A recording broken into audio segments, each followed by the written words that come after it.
আমরা মাধবদীবাসী সংগঠনের আয়োজনে ইফতার ও দোয়া মাহফিল। নরসিংদী থেকে পাঠানো ভিডিও চিত্রে রয়েছে একটি ডেস্ক রিপোর্ট। আমরা মাধবদীবাসী সংগঠনের আয়োজনে জুলাই অভ্যুত্থানে শহীদদের স্মরণ ও শহীদ পরিবারের মাঝে নগদ অর্থসহ ঈদ সামগ্রী বিতরণ। রাজনীতিবিদ, শিক্ষাবিদ, সুশীল সমাজের ব্যবসায়ী প্রতিনিধি এবং মাধবদীর সর্বস্তরের মানুষের সম্মানে দোয়া ও ইফতার মাহফিল অনুষ্ঠিত হয়েছে। 25 মার্চ মঙ্গলবার Madhabdi girls school and college মাঠ প্রাঙ্গণে অনুষ্ঠানটি অনুষ্ঠিত হয়েছে।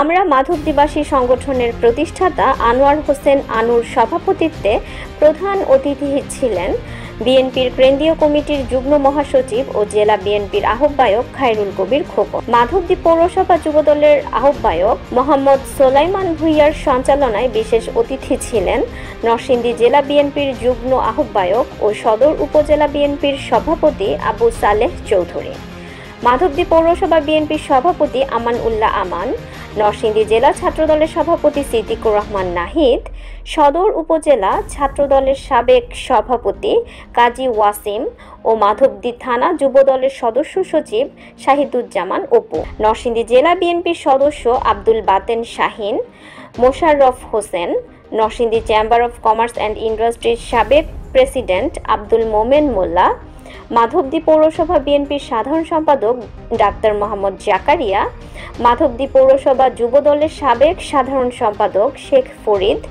বাংলাদেশ জামায়াতে ইসলামী মাধবদীর শহর শাখার আমির মোহাম্মদ আমিনুল হক, কাঠালিয়া ইউনিয়ন বিএনপির আহ্বায়ক নূর মোহাম্মদ, সদস্য সচিব ইসহাক মিয়া, নুরালাপুর ইউনিয়ন বিএনপির আহ্বায়ক সাদেকুর রহমান গাজী, মাধবদী বাজার বণিক সমিতির secretary Anwar Hossain, Mizan commissioner, Morningstar school and কলেজের প্রতিষ্ঠাতা ইঞ্জিনিয়ার মফিজুল ইসলাম, মাধবদী পৌরসভার সাবেক কাউন্সিলর মকবুল হোসেন প্রমুখ।